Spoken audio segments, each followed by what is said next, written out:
अब हम इस वीडियो में अंडरस्टैंड करें कि अगर Bollinger band and bullish engulfing pattern को इकट्ठे जोड़ दिया जाए तो बड़ा अच्छा जो है आपके आगे ट्रेडिंग सिस्टम बन जाता है, जिसमें जो है बाय सिग्नल जनरेट होते हैं और बड़ी हाई प्रोबेबिलिटी होती है स्टॉक के ऊपर जाने की।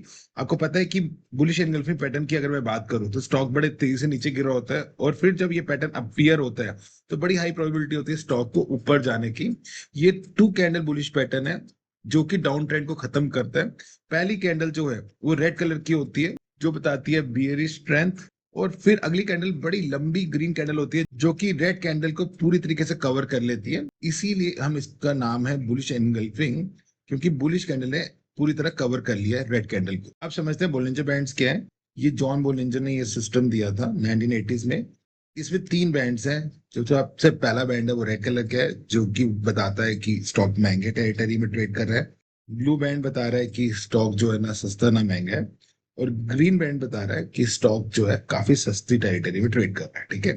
जब भी स्टॉक द ब्लू बैंड या ग्रीन बैंड के अंदर ट्रेड कर रहा और बुलिश एनगल्फिंग पैटर्न बना दे तो आपने क्या करना है, इस स्टॉक को बाय करना है। अभी हम आगे समझते हैं इस वीडियो में कि स्टॉक जब अप ट्रेंड में होगा और फ्लैट मार्केट में होगा आपने कैसे बाय करना है on the basis of bullish engulfing pattern. जब स्टॉक अप ट्रेंड में होता है तो वो क्या करता है, बोलिंजर बैंड में upper band and middle band के बीच में ऑसिलेट करता रहता है, घूमता रहता है। ठीक है। जब भी मिडिल बैंड में स्टॉक आए और यहाँ पे बुलिश एनगल्फिंग पैटर्न बन जाए तो आपने क्या करना है, स्टॉक को बाय कर लेना। जब ऐसा करते हो तो बड़ी हाई प्रोबेबिलिटी होती है कि स्टॉक जो है मिडिल बैंड से अपर बैंड को हिट करे और आपको काफी अच्छा प्रॉफिट जनरेट करके दे दे। इस तरीके से हम अप ट्रेंड में Bollinger band and bullish engulfing pattern को जोड़ते हैं।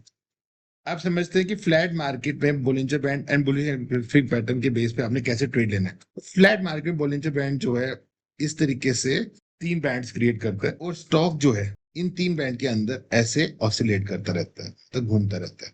जब भी स्टॉक लोअर बैंड पे आए और यहाँ पे बुलिश एनगल्फिंग पैटर्न बनाए, ठीक है, तो आपने क्या करना है, यहाँ पे स्टॉक को बाय कर लेना है और वेट करना है। स्टॉक ना क्या होता है लोअर बैंड से अपर बैंड को हिट करता है मोस्टली फ्लैट मार्केट में, आपको अच्छा प्रॉफिट जनरेट करके दे देगा।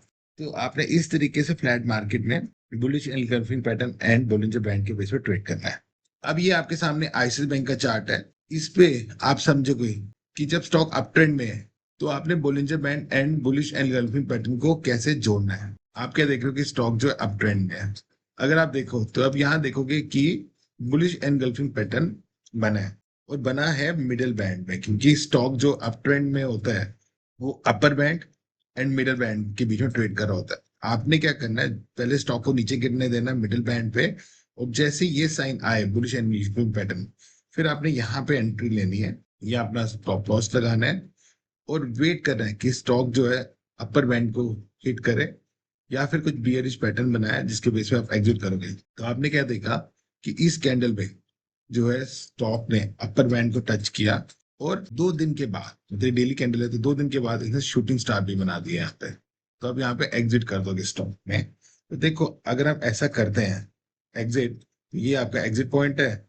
अब देखो यहाँ से लेके यहाँ तक आपका रिवॉर्ड है और रिस्क जो है, क्योंकि सिंस स्टॉप लॉस यहाँ है, एंट्री आपने यहाँ की थी, तो आपका रिस्क जो है खाली इतना सा है और रिवॉर्ड बहुत बड़ा है। तो देखो इस तरीके से हम ट्रेड लेते हैं अप ट्रेंड में bullish engulfing pattern and Bollinger band के बेस पे।